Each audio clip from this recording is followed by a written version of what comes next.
Good afternoon, everyone. We want to welcome you to this Reflections of Community Listening session, a recovery dialogue. And we're excited to be here with you this afternoon, and we are grateful that you are here and that you're bringing your voice to this conversation. As you listen, and please don't hesitate to communicate in the way that has been prescribed so that we may be able to have your questions to respond to even after the dialogue of this time period. So thank you for coming. This is our agenda for today. We'll have our opening remarks. And I am Neely Williams. I apologize, I didn't say that. And that's Nashville, Tennessee. I should have put that in. I listening and reading everybody else's and then put Nashville is in the house also. And we'll have Learning Hub guidelines, tips from and all of, tips for the Zoom. And I won't read the whole thing, but the CCPH mission. Melvin will share that with us and I'll introduce him. And let's have our Learning Hub guidelines. And then we'll follow suit as it has been presented. Learning Hub guidelines. The session will be recorded. So know that as we go forward. The raised hand function is operable. We are welcoming you to turn on your cameras if comfortable, but please remain muted when you are not speaking to minimize the background noise. During the question and answer session, please introduce yourself by your name and your organization if applicable. Now, this is the fun part, to introduce an acquaintance and friend, and that's Mr. Melvin Jackson, who is a dynamic young man, and I've been blessed for the last 10 or more years to have known him and have him to be a part of my life journey. For 45 years, he is experienced in community engagement, public health, and research coordination. He's as a community partner with extensive community-based participatory. Many of you have never even heard of that phrase. It's the background for which most of our activity is built on today, and Melvin is quite abreast in that. Melvin serves on many roles. He is a gentle, happy man. You would never know when you see him doing the cart that he is also able to run the show, that he is just that diverse and versatile. He used technical assistance and promotion and advancing engagement through research and health equity lens. He is currently an adjunct. Now, I learned something today, adjunct professor at St. Augustine University School of Science, Mathematics and Public Health, and Exercise Science in Raleigh, North Carolina. Melvin is also a consultant to CCPH for focusing most currently with the community engagement of recovery to address the long-term effects of the SARS CoV infection in COVID-19. And it is my delight to turn you over to Melvin. Thank you. Hope you hear me okay. I'm Melvin Jackson. I am a consultant with Community Campus Partnership for Health. And I want to take a minute now to introduce the community liaisons. I will say a few things about CCPH before they speak, but I want to first introduce them. First up is LaShawn M. Hoffman. He's the Community Development and Civic Engagement Consultant. LaShawn is a civic engagement leader who advocates safe, healthy, and economically viable communities. LaShawn has spearheaded a wide range of programs focusing on community improvement, public health, and economic growth, working with community advocates, academic partners, and agencies to promote partnership using the community-based participatory research model. LaShawn has stepped up to facilitate the community-based planning necessary to achieve sound conversation and growth strategies. The intersection of public health and community development is an important factor in LaShawn's approach to comprehensive community revitalization and development. Next slide. The second community liaison, and they're not going to really go in this order. Chien-Chi is going to be the first representatives when we get there. But Chien-Chi Huang is the executive director and founder of Asian Women for Health. Chien-Chi is the founder of the Asian Breast Cancer Project and the executive director of Asian Women for Health. Her personal cancer journey has led her to participate in national as well as local efforts on health equity and racial justice. Her remarkable passion in the community has changed the healthcare landscape and for Asian women and create a pipeline of future leaders and peer educators. Okay, Brenda Liz Muñoz, who prefers to be called Bren, is a bilingual academic consultant. She's a freelance academic bilingual English and Spanish consultant at the Morehouse School of Medicine. Brenda is a former bilingual community service specialist at the School of Public Health at Georgia State University, where she created the Latino Community of Practice, an initiative serving Hispanic Latino individuals, families, and communities in Georgia. Her interests are community-based and participatory action research at the intersection of health, of higher education and public health, access, equity, and social justice. She is a professional interpreter and translator. She took a point out of her previous bio. She likes to speak. She speaks in multiple languages, and she always likes to say, "But I can speak both of them at the same time." So she can go back and forth very well. Before we get to the listening sessions, a synopsis of the listening session, I want to say a little bit about CCPH, Community Campus Partnership for Health. Our mission to promote health equity and social justice through partnership between communities and academic institutions. Okay, I'm not going to go a lot into the vision, but I would like to say that our vision is built into our mission, and our true focus is around health equity and social justice, and that's what we bring to this party. So we feel that our work is built on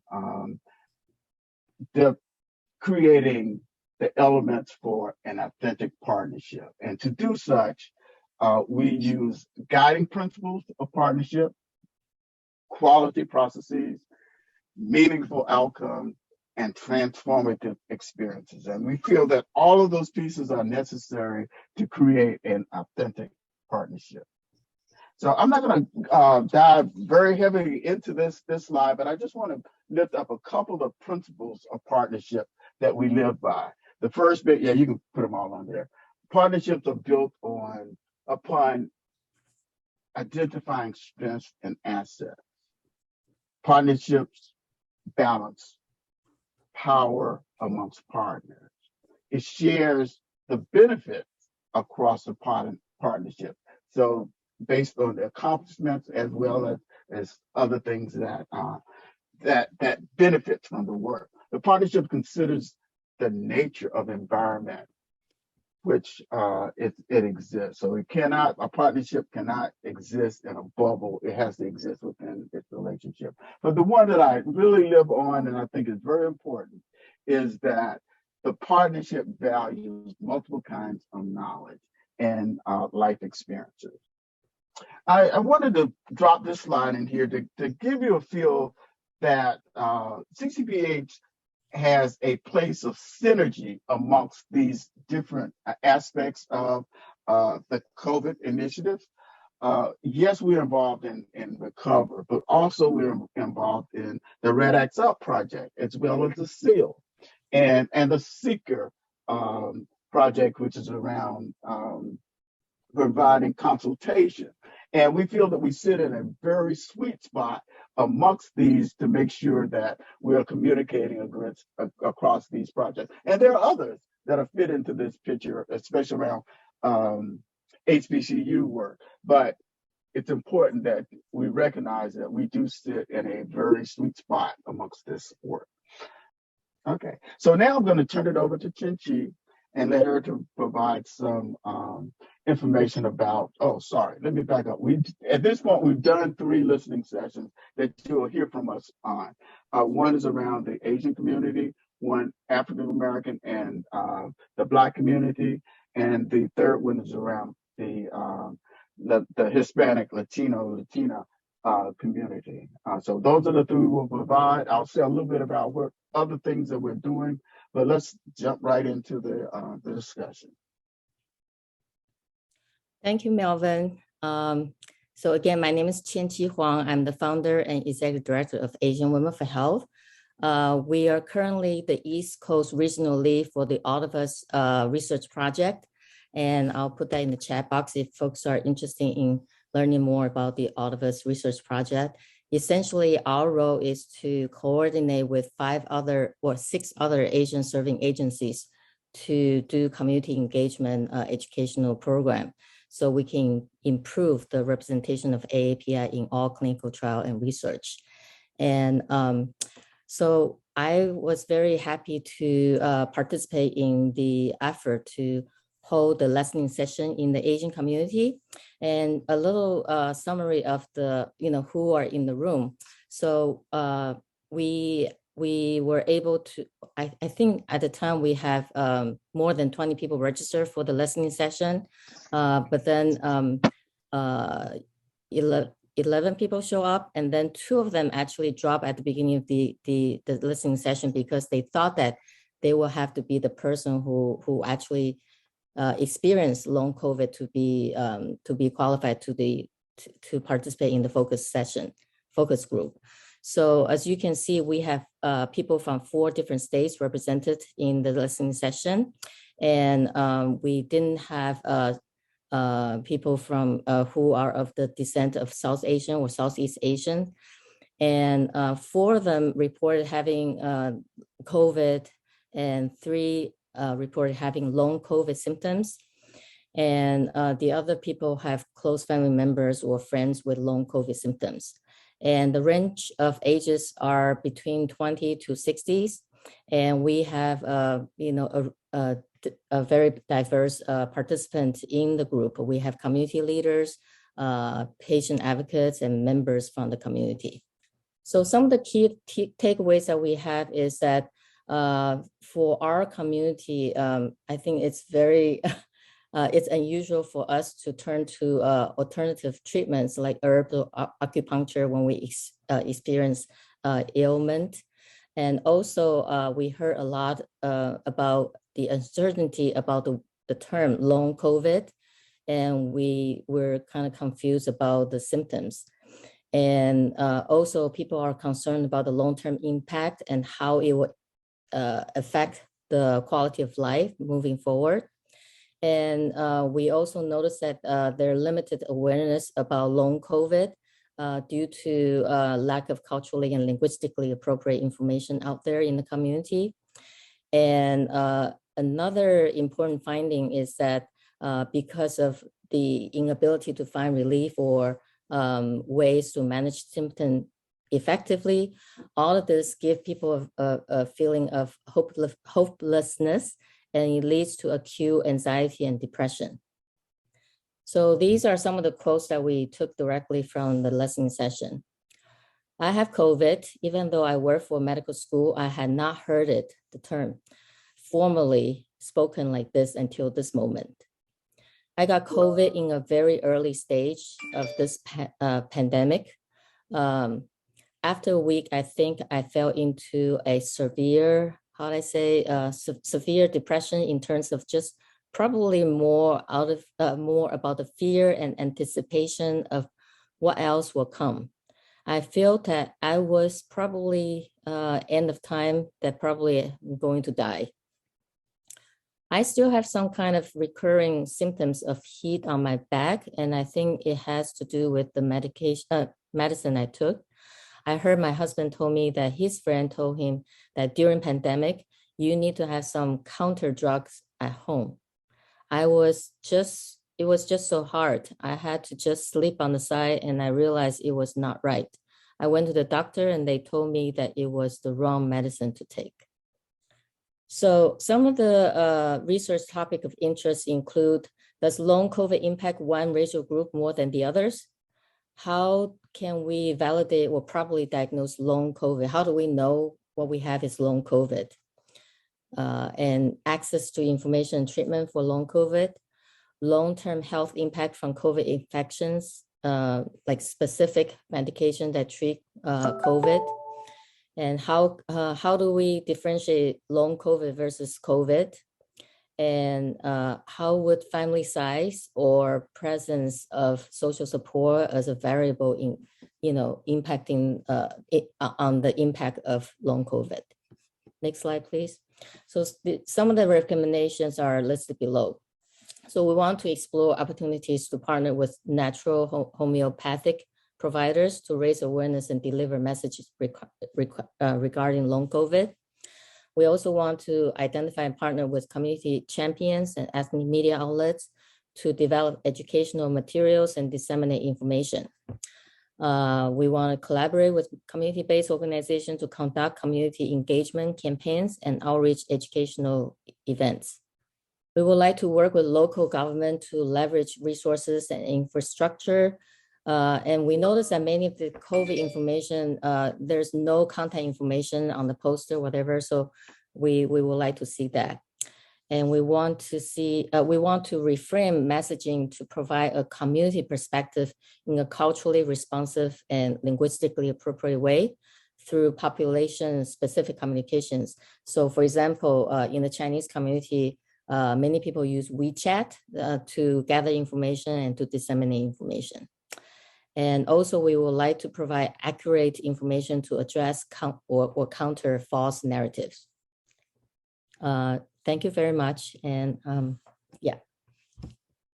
Great. Good afternoon. I'm LaShawn Hoffman, and I'm glad to be able to share with you some of the information we learned from the community session from the African American and Black community. Next slide, please. So we had 12 members participating in the listening session from 5 states. 2 of them had reported that they had COVID.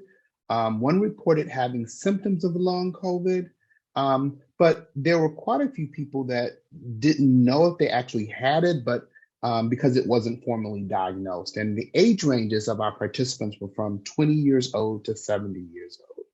And it was really a diverse group of individuals representing community-based and statewide organizations. So there were community leaders, there were college students, there were fraternity and sorority members. And we actually had the president of a local men's health council participating, along with a nonprofit leader and the nonprofit leader in the Immigrant Resource Organization as well.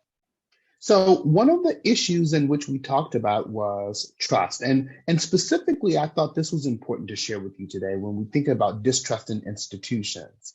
And so as we are continuing to build trust and want to figure out how do we break down those walls, here is something that I thought that was really interesting in one of the quotes that I wanted to quickly share with you. And so when asking the participants, how would they feel, how do they feel and participate in research? Some says, well, it depends, right?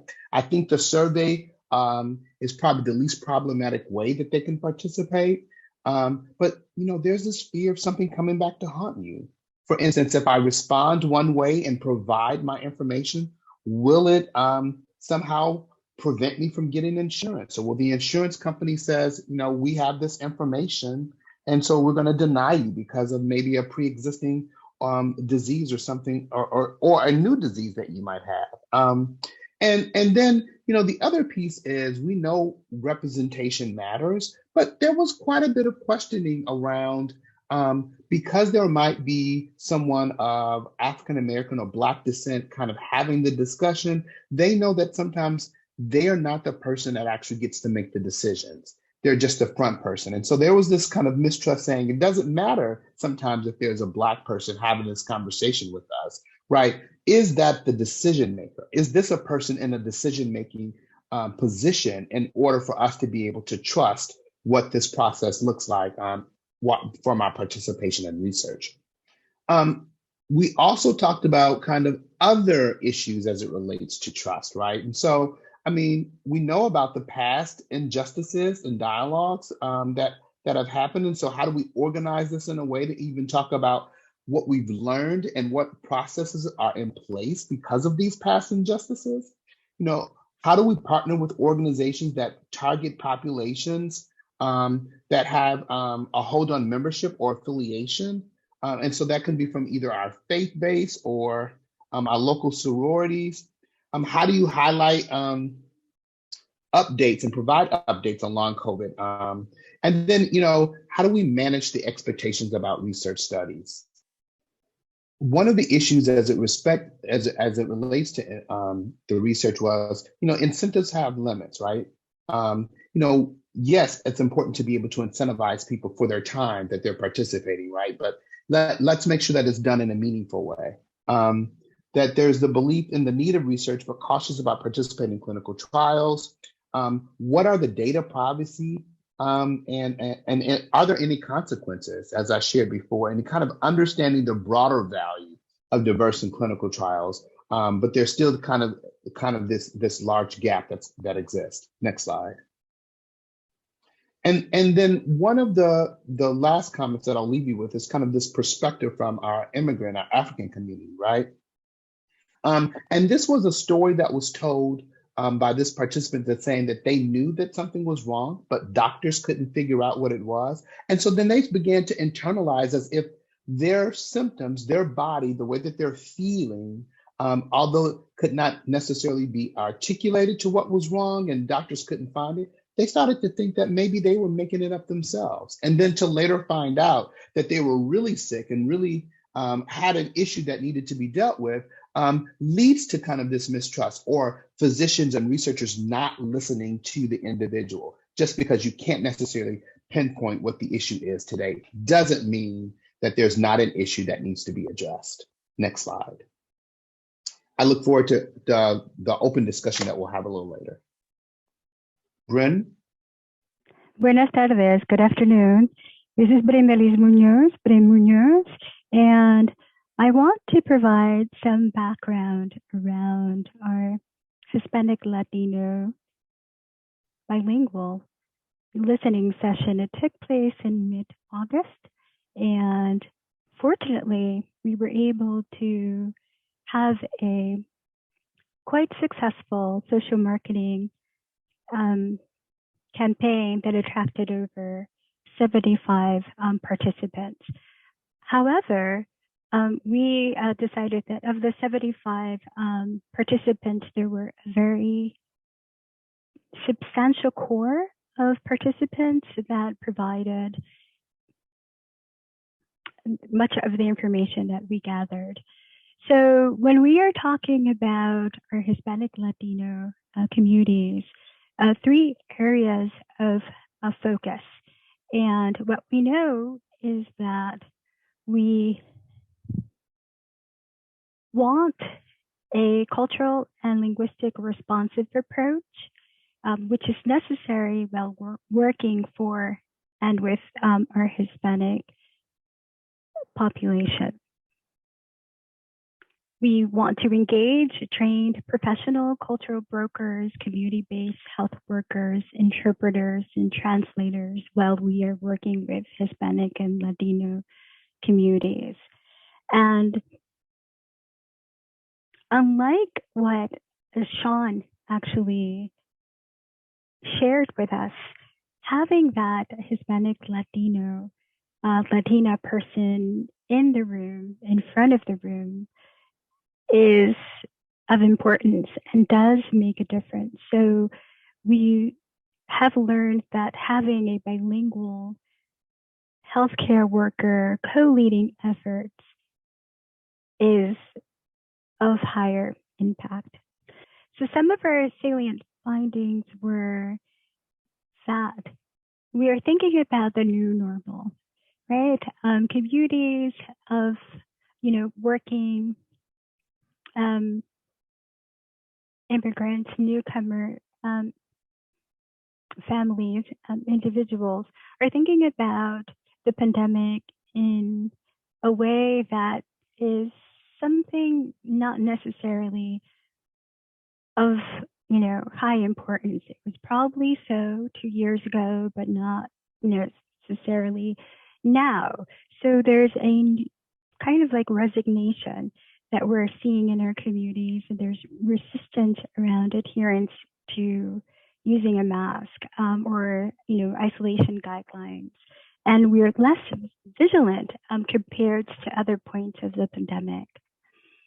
So with that, right, our focus can be around messaging the importance of long COVID and long COVID symptoms, and what we should consider are these emotional states of our communities.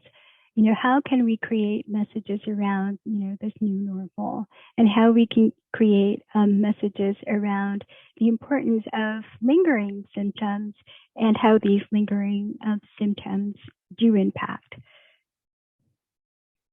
And then we want more specific information about long COVID symptoms and long COVID prognosis. So what exactly is long COVID? And for communities to actually learn about it through social marketing materials that engages cultural health care workers and more of these cultural brokers that could relay messages around long COVID and long COVID prognosis. Next. So participants noted also issues with mistrust. So as Sean and Chien-Chi were talking about, in our community, we have foundational mistrust around government. And what we learned is that we prefer information being delivered, as I mentioned earlier, through another person versus having pamphlets or something written, particularly nothing with a heading that would, note a State Department or a federal agency, etc. So issues of mistrust, are considered in crucial tailoring for our Hispanic and Latino community. And recommendations to cultivate that trust would be in-person interactions, virtual meetings facilitated by a key stakeholder in the community, someone, let's say, affiliated with a faith-based organization or a school-based organization or a family leader or a community leader. So participants recommended these in-person meetings. So we actually had discussed some 3 key themes, and I know, Melvin, this is actually your part, but I will just reiterate that some common threads through our findings were issues around trust, like I mentioned, mental health and language. Thank you. Yeah, and I would like to spend maybe about 5 minutes digging a little deeper. Even though all 3 of you have sort of mentioned these things, we want to look at how they show up differently in different ethnic groups and in different communities, because each of you spoke of trust. And I'm gonna let you go, Bren, first, in that you were last and you sort of spoke to it. But how does trust look in your community? And you're just lifting up some of the things you've already said. Indeed. So yes, so having someone, right, that looks like us, that would actually, speak our language. So, in my case, as I mentioned before, I've been doing this work for over 2 decades, and it always has been important that I, approach the community at with, I would say, at their comfort level, right? So introducing myself as a community worker, introducing myself, and as someone of Hispanic-Latino descent, as someone whose native language is Spanish, and someone interested in public health and how it impacts individuals, families, and communities. So for us, it's very important that, cultural broker, that community leader, that stakeholder, that person that usually, right, is in the community that we would go to or respond to when he or she or they speak. LaShawn, anything you want to add? And by the way, since Chien-Chi left, one of our other consultants, Ramon Lumbers, will speak on behalf, since he helped organize the data. Anything you want to add, LaShawn, around trust? I think what I will add is that, as I stated before, representation matters, but again, it's about who makes the final decision. And that's really important for, I think, community members to know. I think the other thing that was really kind of important that was lifted up in our African American session was that although we might be African American or Black, right, that we're all not the same. We're not monolithic. And so the other part around that was around, ensuring that, there are cultural brokers within even the African American or I should say the African diaspora that is important to be able to have, so that people can relate to people that they know. And that's really important. And I think Bren just noticed that, and I'm sure Chien-Chi will probably acknowledge that as well, right? All Asians are not the same, and just having an Asian person leading some of the work doesn't really answer some of the mistrust that people have experienced. Okay. So Ramon, I think it really showed up in the Asian community, especially around the sake of privacy and not wanting to be open and public. You want to share a little bit about what we heard in the data as it relates to trust in a different perspective in terms of the Asian community? Yes, thanks, Melvin, for bringing me in on this conversation. I think what I wanted to highlight outside of what Chien-Chi was able to share with respect to the participants of the Asian American listening session specifically is around the cultural norms of sharing personal information. I think a few people shared that they were reluctant to share, what they were going through or struggles specifically with respect to long COVID and symptoms, potentially long COVID symptoms, for fear and or just not having grown up sharing personal information. So Asian Americans in this listening session were more comfortable kind of talking about it affecting the group or collective rather than themselves specifically. And that was definitely some very interesting for us. And I think that's kind of related to the trust issue that we're all discussing right now. Okay. And I'm going to stay with you, and it's around the mental health. It also showed up a little differently in that community. Yeah, so mental health, as Chien-Chi kind of described with a couple quotes, it relates to the trust issue that we said earlier about privacy and not wanting to share. So everything's really internalized. And then we also heard things about the fears of the hate that was going around for Asian communities, that fear around violence, and because COVID was supposedly a Chinese created or Asian created disease, and so there was reluctance to share whether or not they had a COVID infection, and I think there was also privacy issues around, or mistrust issues with providers, but because they weren't able to fully express themselves and describe their situations, and so they would internalize that and kind of suffer, either with themselves or with the family members around them. And they also noticed that the family members couldn't really help them either, and so they were kind of stuck. And so mental health issues like anxiety and depression kind of started developing. Melvin, if I can just add, Please do. Just where Ramon just left off at is, you saw some of that similar in the African American, right? I shared the quote around the individual who said that they knew that they were sick and they were going to the doctors, but they were not listened to. And so then they started to internalize that maybe it was just their own, that, they were making up the symptoms themselves, although they were physically feeling something different.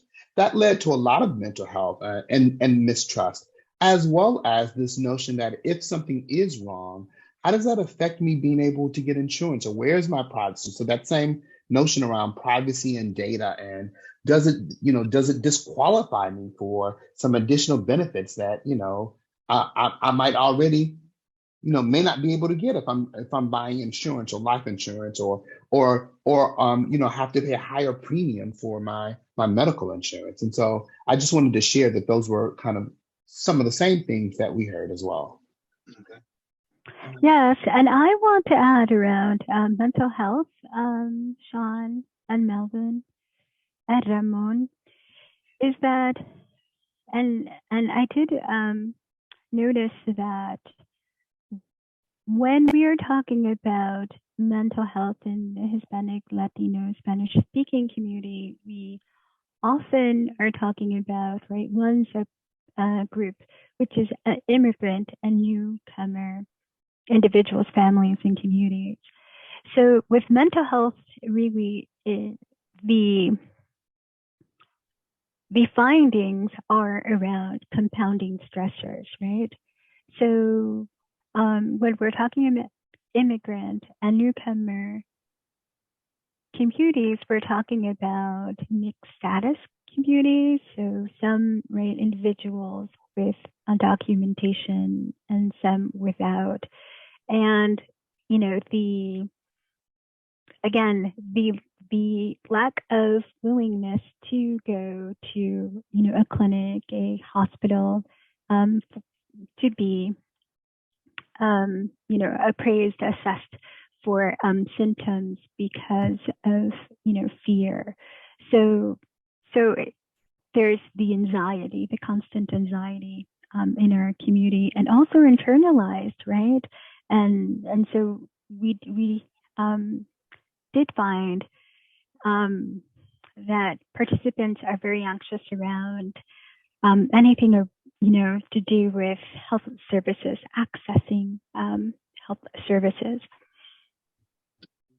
Thank you. For the sake of time, we're going to move on, but we know language is important. But I just want to, and I'm going to turn it back over to Neely in a second. I wanted to lift up a couple of things that I think were very important across the listening session.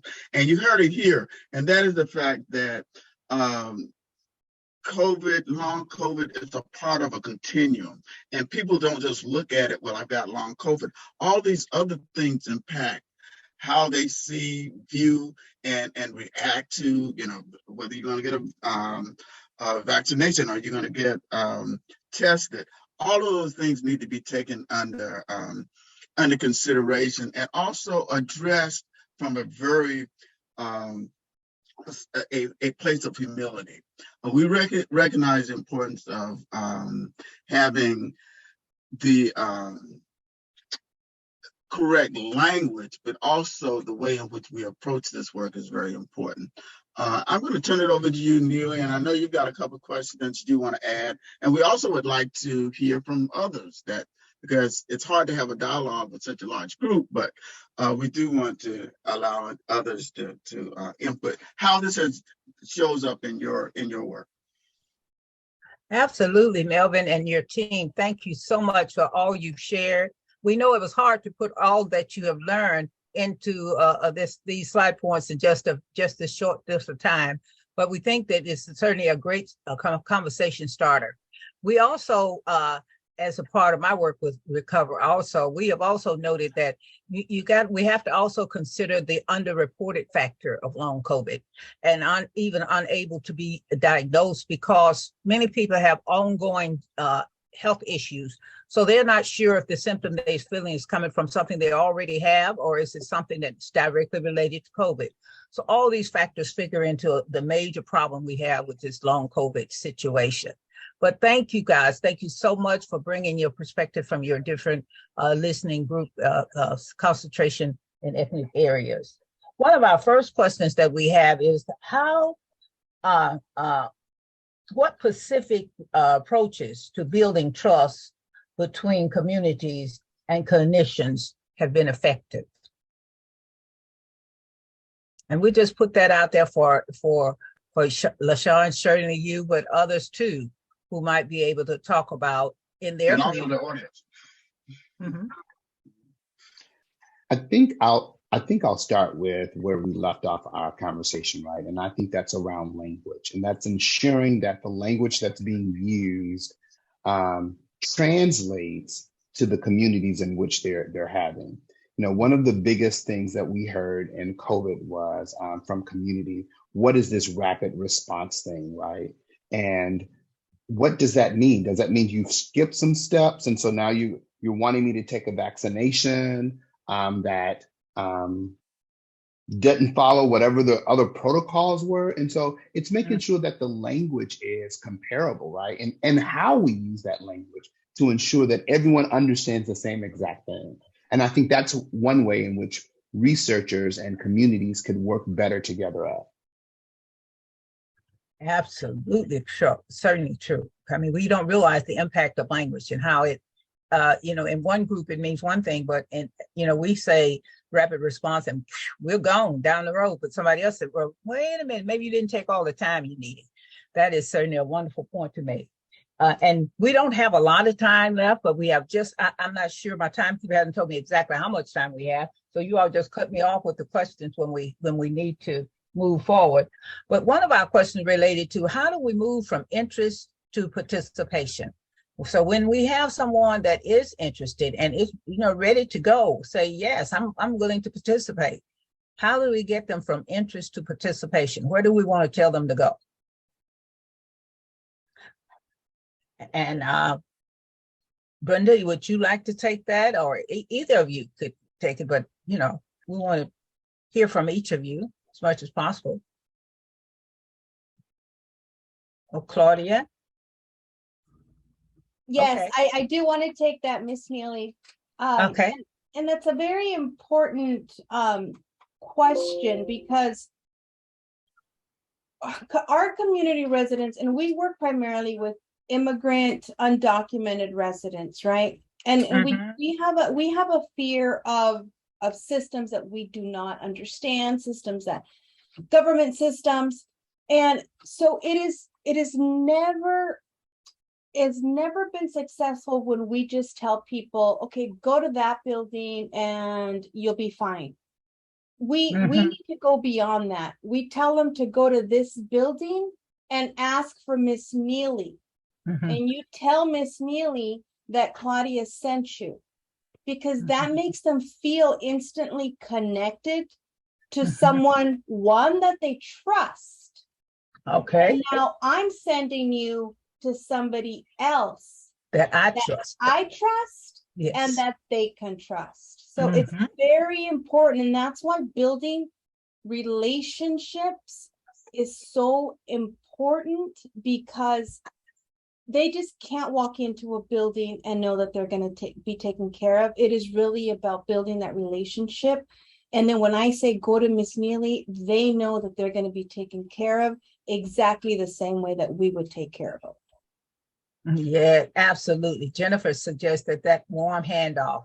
And I'm telling you, Jennifer, and all the recruitment that we're doing and all the outreach we're doing, that is such an important and simple message.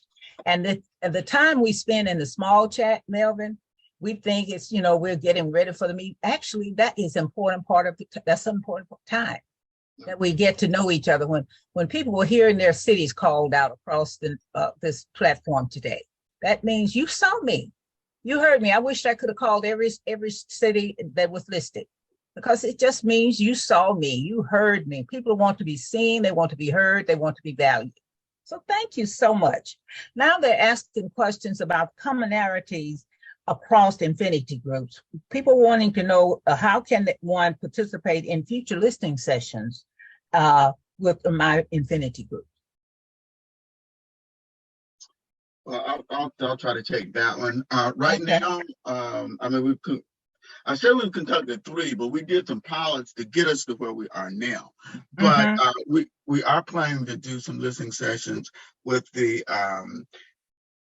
Native Hawaiians, and we're contemplating and discussing doing some, at least one with pregnant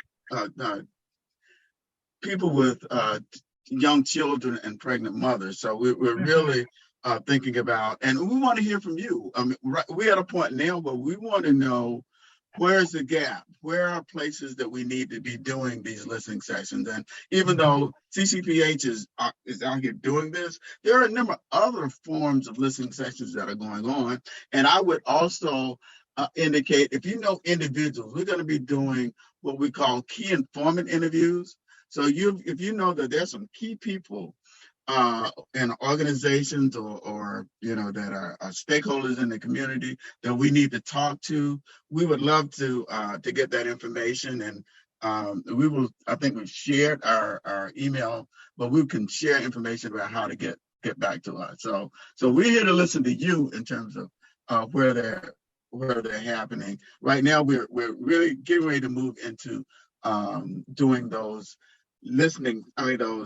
key informant interviews. So if you want to step up, somebody we need to talk to, please let us know. We are doing some research here at Meharry with pregnant mothers around from the SEAL project.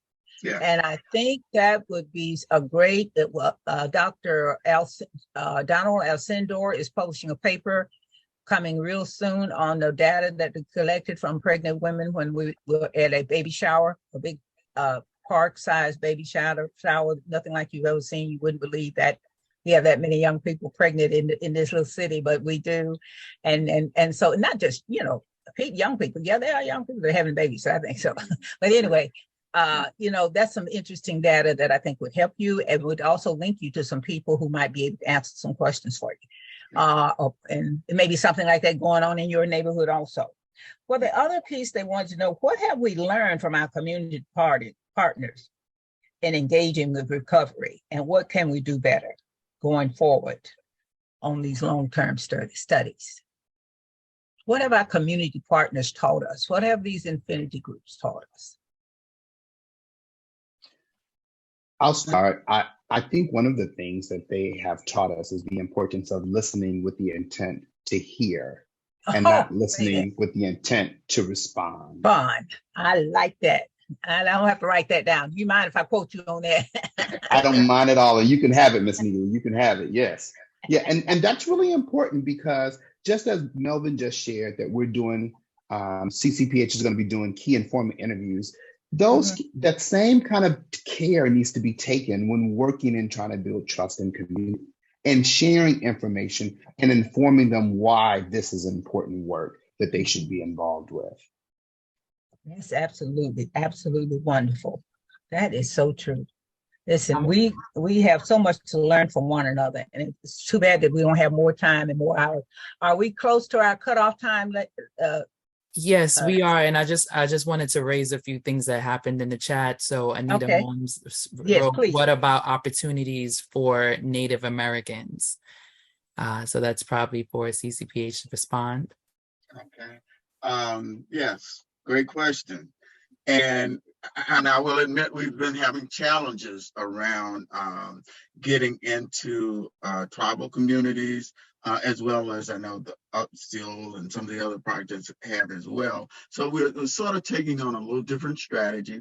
We are going to do some work around the tribal communities in North Carolina, where most of us are located.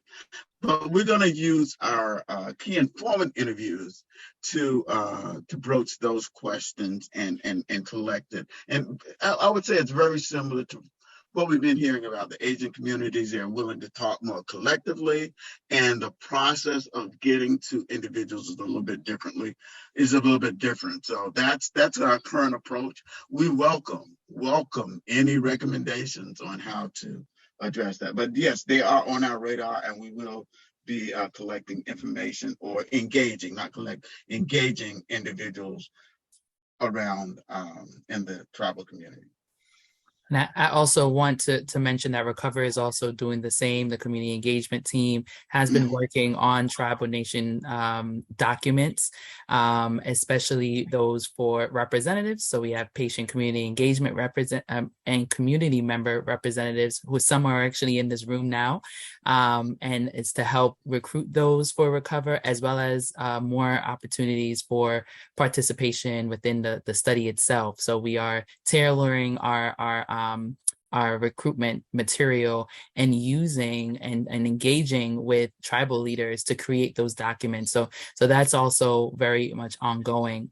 I want to make sure that I capture everything that's in the chat. So Emily Taylor said ME/CFS community should be a priority for an underserved community that needs to be heard. I'm happy to facilitate those conversations. So that's another connection. Emily, we're happy to connect you with CCPH to continue those conversations.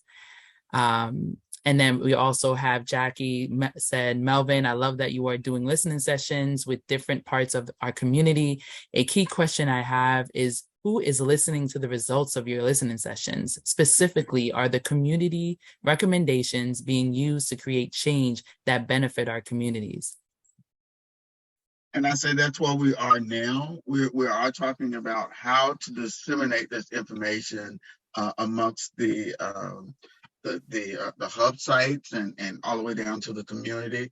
Again, I remember sitting in on your presentation. We welcome you providing more information, but we do intend to, one of the things that we even talked about is how we take some of this information and put it into a toolkit that could support providers in how they do the work.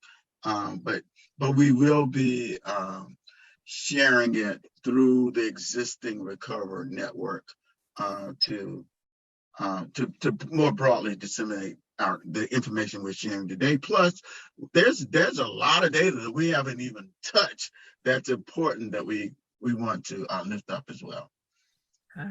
Always more work to be done, isn't it, Melvin? Yes. Well, we again thank you all for being with us. Thank you for joining us today. Please watch out for the new announcement of the next listening session. I believe is happening on November the 2nd. And I believe our time there the information is before you.